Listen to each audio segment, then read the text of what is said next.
Hi, hello, vanakkam, and welcome back to yet another episode on your favorite Little Slaw YouTube channel. So today in this video, we are going to see how to create a SOAP request for your load testing. So I have a WSDL file and I even have another WSO file. So we'll see how to create uh, a script mainly for the SOAP APIs. So this is one of the requests which I got from my one of our subscribers, and thank you so much for asking this question. So previously, I have created a video on the same using NeoLoad, which is I have created a video on how to create a load test or how to do a load test starting from the scripting, and then I did a parameterization, and then I did a correlation, and that's more interesting. So if you get a time, if you get some time, and if you're someone who is searching for how to do a SOAP API using Neoload, you can watch that video. And in this video, I'll show you how to do a SOAP API, a complete SOAP API test using WSDL in LoadRunner, right?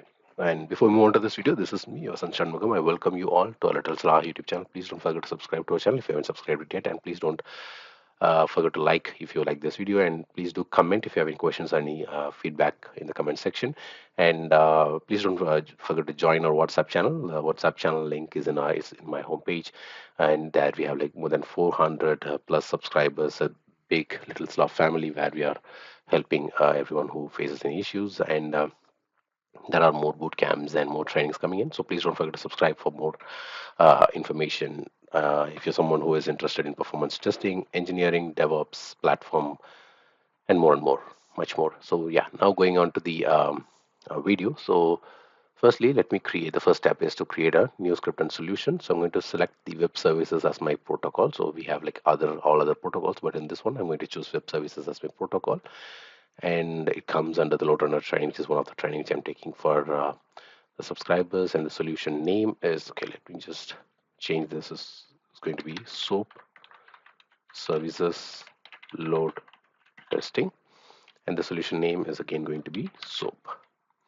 And let me create this one. So once you create a SOAP services, you will be able to see the SOA tools on the top. For others, you will not be able to see it, but for the SOAP protocol, you'll be able to see SOA tools. And when I click on SOA tools, and the first step is we're going to click on this manage services. So click on manage services. The second step, the next step is going to be clicking on import. So when I click on the import button, there are like three ways. One is either I can import the WSDL using the file, or I can import the WSDL using the URL, or I can do it via UDDI. So in this example, I'm going to do it via the URL. And once I select the URL, I enter the URL which I wanted to import. And then if in case if you have any connection settings to be added, like for example, if you have any username or password, so some of the applications might have a username and password. So in case if you want to add any username or password, you can use them here. And if in case if you are inside your network proxy, so if you want to add them, you can add the server name, its port details, and then any username and password for that as well. So in our scenario, we are not going to use any of these use authentication details or any of the proxy settings. So let me click on cancel and go into advanced settings. Here we can analyze this toolkit, but for now I'll let you know after this how to do it. So let me click on import. So once you click on import, automatically the method or the service name will be loaded, and this shows that the WSDL contains more than one address. Yes, that's right. And it's created by myself, so you can see that who has created it, and what is the latest update from the original, and what's the toolkit that's used in this one. I'm using the WCF or .NET framework. And going to the operations, here you can see what all the operations that are part of this particular WSDL. I have to add operations, I have to divide operations, I have to multiply, and I have to subtract. And then moving on to the connection settings. So in case, like I told you, the previous one, the same thing. Just if you want to use any authentication settings, or if you want to use any proxy settings, you can use this. And if you have using any UDDI data, you can use this. And then moving on to the protocol and security, we don't have anything yet. But in case if you want to edit or something, you can try these as well. But in our scenario, and yeah, so in case if you want to delete any of the other WSDL services or any other services, you can click on delete, and this will delete. This will remove the services that you have added previously to the system. And then if you want to do any comparison, you can click on this compare, and this will create a compare window where you can See, you can see here, you can do a comparison of your services, and you can view the WSDL. So when you click on view WSDL, it will take you to the WSDL screen here like this, where you can see all the functions, everything which is inside it. And now let's move on to the next step. So let me click on apply and click OK. So now if you see, you don't get anything else, right? So you know, so the WSDL is imported, but like any other applications, once you click on apply and click OK, you won't be getting all the methods that is getting loaded into it. So to add all those, again go back to SOA tools and click on add service call. So once you click on add service call, you can see this new web service call window, and where you can see all the operations. Like I told you previously, we have got all the operations like add, divide, multiply, and subtract, and also we have got two port names. One is calculator soap, and the other one is calculator soap 12. So when I click on calculator soap 12, again we have like four different operations. So for now, I'm going to select my first calculator soap, and the first operation I'm going to add inside the script is the add operation. And then here we have to add all these transport layer configurations. So in our example, we are not going to add any of these transport layer configurations, and no header custom soap header is going to be used. So only the inbuilt soap header is the one we are going to use it for this particular example. And then moving on to the input arguments, here we have several options, right? So I can generate automatic values, or I can include any other values, or in case if I want to add a value, so I can just click on here, click on the value, and then if I click on the blue color button here, I can create a parameter for this. So for this one, let me give it like int a, click OK. So this I can take it from my parameter, right? And then going to the int b, same thing, click on the value and then click on the value. So the parameter name is going to be int b, and clicking on OK. So we are going to create the parameters now in very shortly, and then the output argument. So after I add these results, I need to save this in this particular value, right? So for that, I'm going to select this one and select the output arguments, and then click on the add result, and let me choose the save returned value in parameter, and this will save the values, which is the addition of the int a and int b. I'm going to click on OK. So this will create sorry, this will create the function for me. But apart from this, like I told you, I'll have to create the parameters. So let me go to the parameters, and inside the int a, let me edit it notepad, and then let me add the value like 10, 20, 30, 40, 50, and then click on enter. Let me just copy this one and close it. Going back to int b, edit with notepad and paste.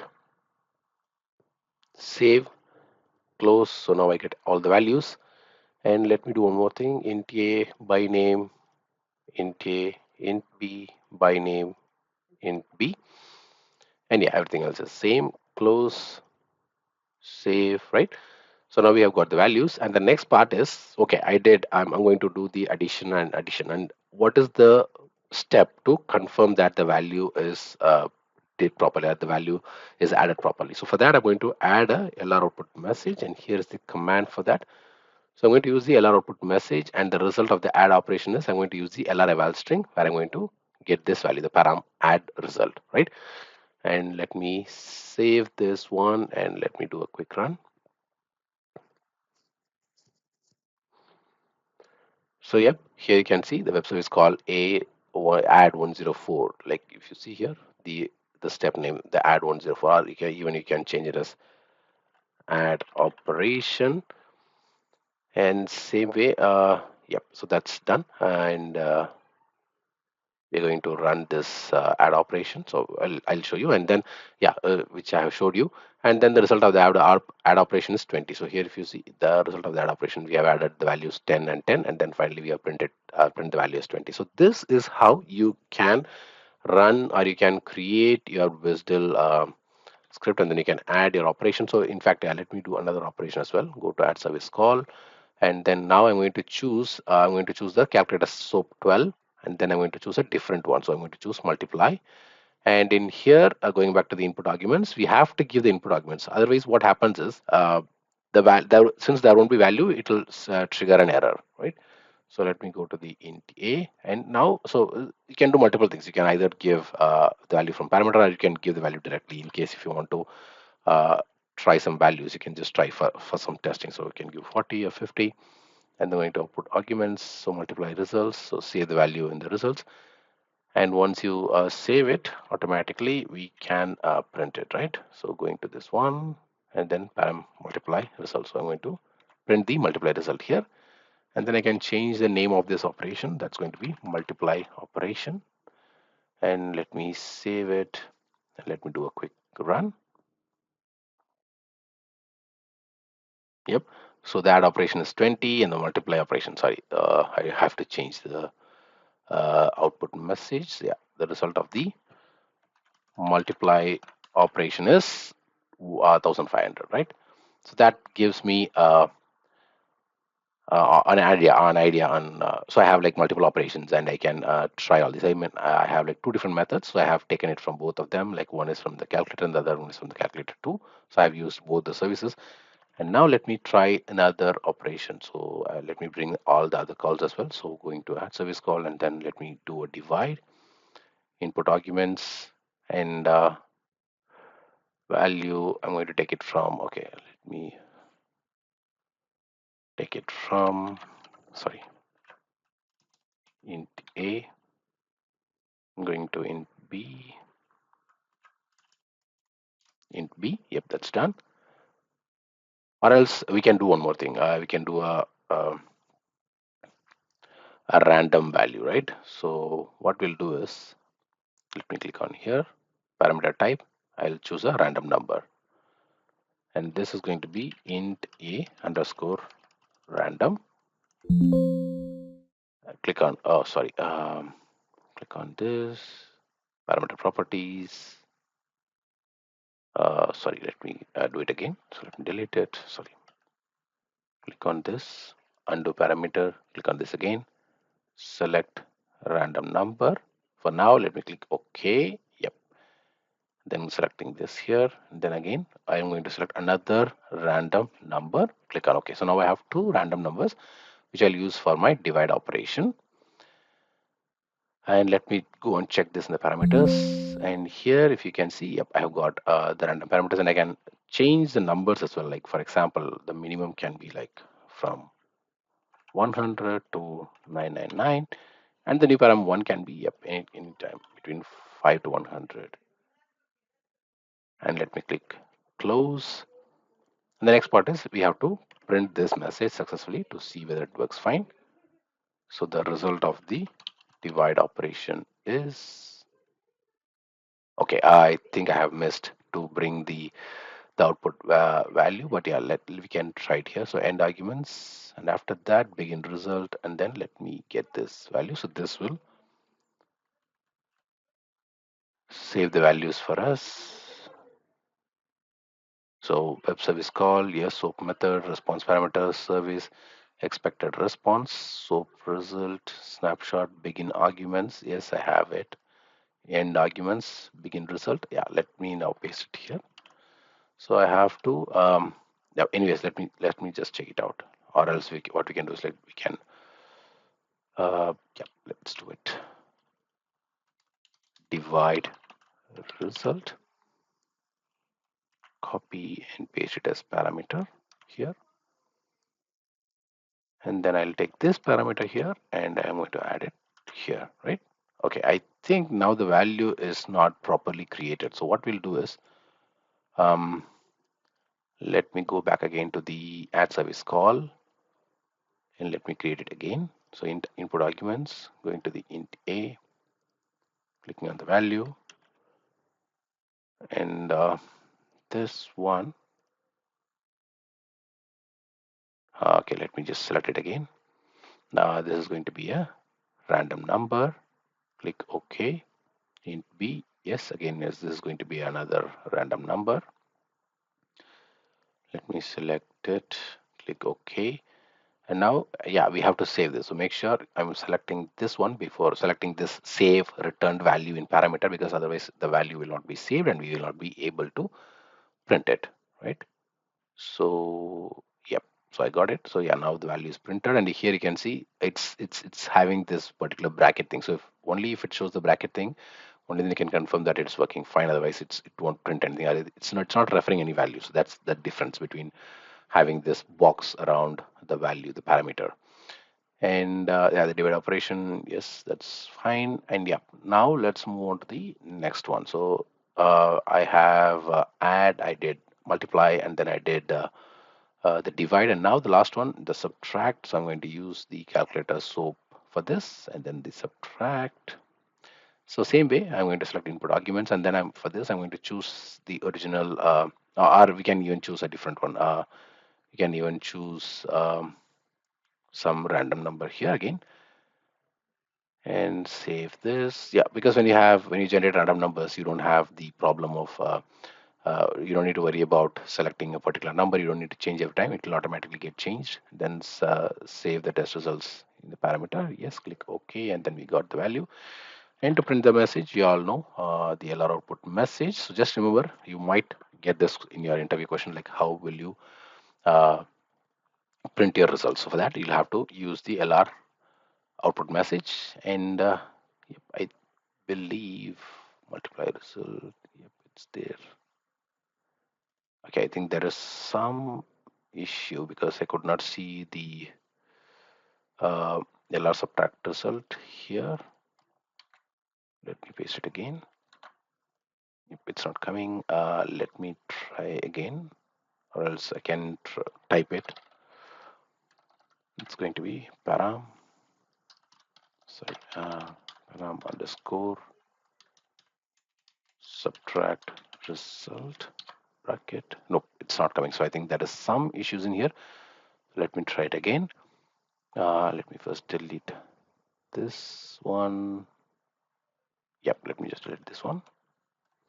And going to show our tools, add service call, subtract is there, yes.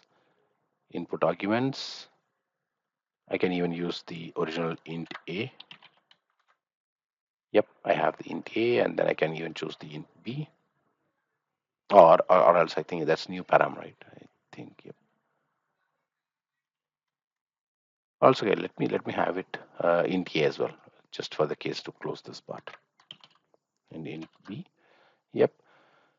And then the subtract result, yes, saved result value to this one, yep. And click on OK. And now let me do the LR output message. So LR output message, and let me save this value.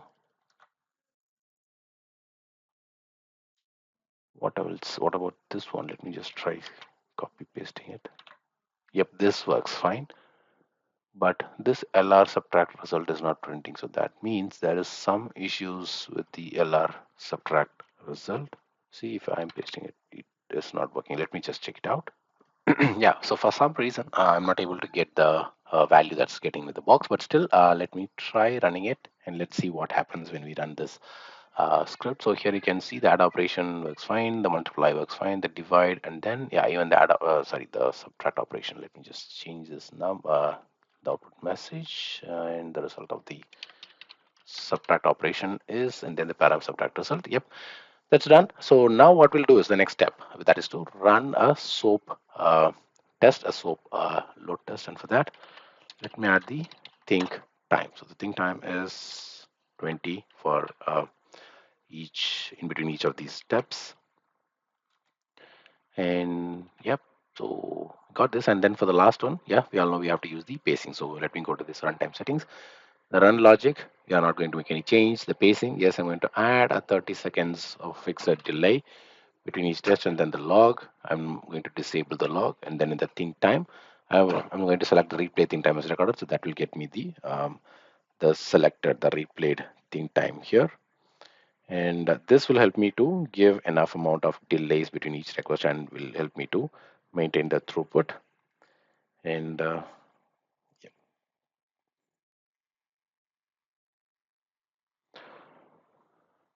So the additional attributes, yep, nothing is going to be added here. And miscellaneous, continue on error. So that's one thing which I'm going to select here, because if in case there are any errors, I'm going to make it to run after any errors. And then the JMS. So what kind of virtual machine I'm going to use? I'm going to use the internal logic to locate the JRE, and then the speed simulations. I'm going to use the maximum bandwidth for this test and nothing else. So everything else is set. And now let me go to the controller. So let me select the controller here, and then in the controller, let me select, yeah, let me open the controller, go to file, new controller. I'm going to select the manual scenario, and I'm going to use the script, the SOAP script. Let me check the name first. So it's SOAP services load testing. So yep, this is the one which we wanted to add to this test, SOAP services load testing, and then click on OK. So that will help me to get the SOAP service.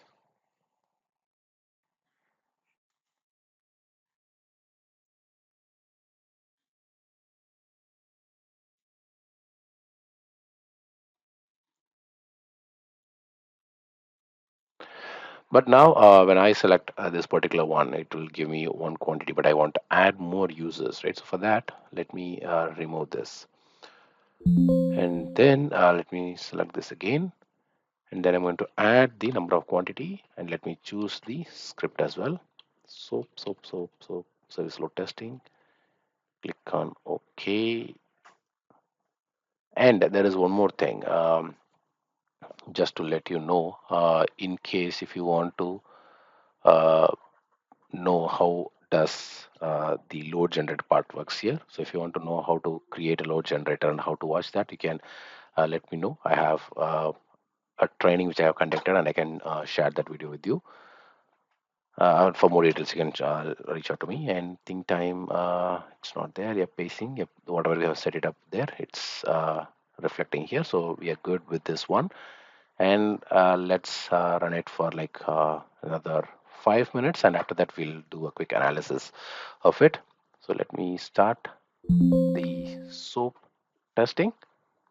So just to do a quick recap, so initially we have we had a WSDL file, and then we have imported the WSDL file inside the LoadRunner, and then after that we have brought all the SOAP operations one by one, and then we have added we made the parameterization, and then we added the think time, and then finally we have brought that into the controller where we are running the um, load testing like with 10 users.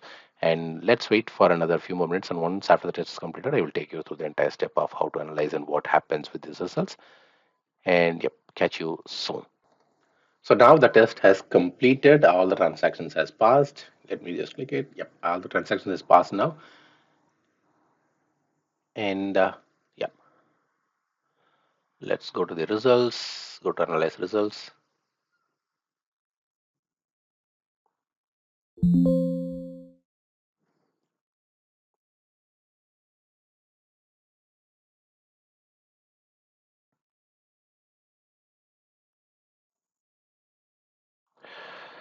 And yeah, let me just open the window. Yeah, here, open it. Yeah. So now we have got the actions transaction, and with all the transactions, we have got 0.732 as the average response times. And yeah, so this is how you can create your SOAP service service scripting, and then we did load test, and then finally coming to the analysis part. Yeah, we are able to see the running V users. We were able to see like 10 users were running during the test, and there was a ramp up for about like 2 minutes 8 seconds, and then we had a steady state, and then finally we had a ramp down, and the hits per second was working fine. There were no spikes, no unexpected dips in the hits per second, and the throughput is also working fine. And then in case if you want to just merge the graph, like if you want to add the hits per second, you can check it out. Then you can see, yeah, almost the throughput and the hits per second were working fine. So there were no issues. And then the average response time is also looking fine. So, yeah, with that, I think I've given you an overall idea on how to create your SOAP testing, your SOAP service using WSDL, and then I have showed you how to do create a load test, and then even we did a load test, and then we did an analysis of this report. So there I come to an end, and I definitely believe this video would be very useful to you. So until I meet you in my next video, it's bye bye from Vasan Shanmugam and your favorite Little Claw YouTube channel. Take care and bye bye.